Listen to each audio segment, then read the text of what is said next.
जरांगे पाटील यांची भेट घेण्याची इच्छा होती. आज तो योग आला. ही सदिच्छा भेट होती. त्यांची तब्येत उचलण्याचा करता आम्ही सगळे इथं आलो होतो. काही दिवसापूर्वी ते पश्चिम महाराष्ट्राच्या दौऱ्यावर आले असताना सातारला त्यांना त्रास झाला होता. त्यावेळेला ती कराडला असताना भेटायला जाणार होतो, पण ते लवकर निघून गेले. त्यावेळेला औरंगाबादला जेव्हा येईल तेव्हा निश्चितच सदिच्छा भेट द्यायला येईल असं सांगितलं होतं. आज तो योग आला. मराठा समाजाकरता त्यांनी प्रचंड मोठं स्वाभिमानी आंदोलन उभं केलेलं आहे. त्याची आधुनिक इतिहासात त्याची तोड नाही. मी या निमित्तानं त्यांना सदिच्छा दिल्या. त्यांच्या तब्येतीची काळजी घेण्याबद्दल विनंती केली आणि बाकी त्यांचा जो काही निर्णय घेतले ते तुम्हाला सांगा. सर, मला काय सांगाल, तुम्ही पहिल्यांदा तुम्ही मुख्यमंत्री असताना पहिल्यांदा मराठा समाजाला आणि मुस्लिम समाजाला आरक्षण दिलं होतं.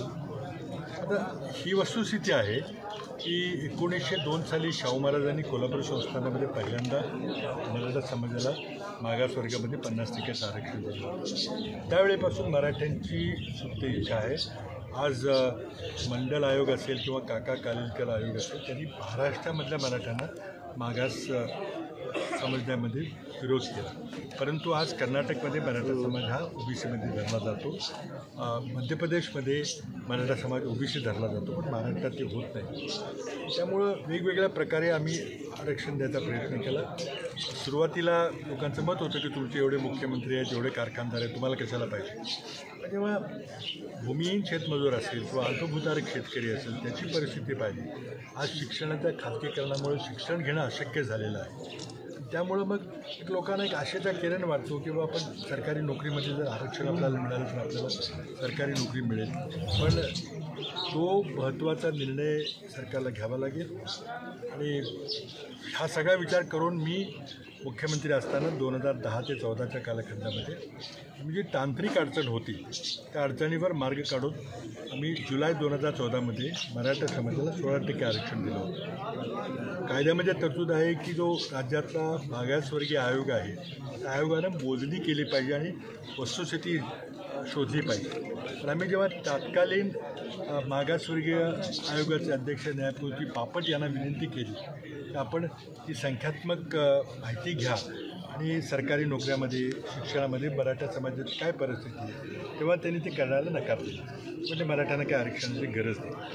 आम्ही त्यांना म्हटलं की तुम्ही फक्त संख्यात्मक माहिती घ्या, डेटा गोळा करा, आरक्षण द्यायचं का नाही मंत्रिमंडळाचा निर्णय तो घेईल निर्णय. त्यांनी ते न केल्यामुळं मग आम्ही मंत्रिमंडळाची उपसमिती नेमली. त्याने वर्षभर अभ्यास करून माहिती दिली. माहिती बरोबर आहे, खोटी नाही आहे. त्या माहितीच्या आधारावर आम्ही जुलै 2014मध्ये अध्यादेश काढून आरक्षण दिलं होतं. त्यामुळे मला वाटलं ती योग्य भूमिका होती. तर ते आमचं लगेच सरकार गेलं, पण देवेंद्र फडणवीसांचं सरकार आलं, त्यांनी ते काही टिकवलं नाही. म्हणून तो लढा चालू आहे.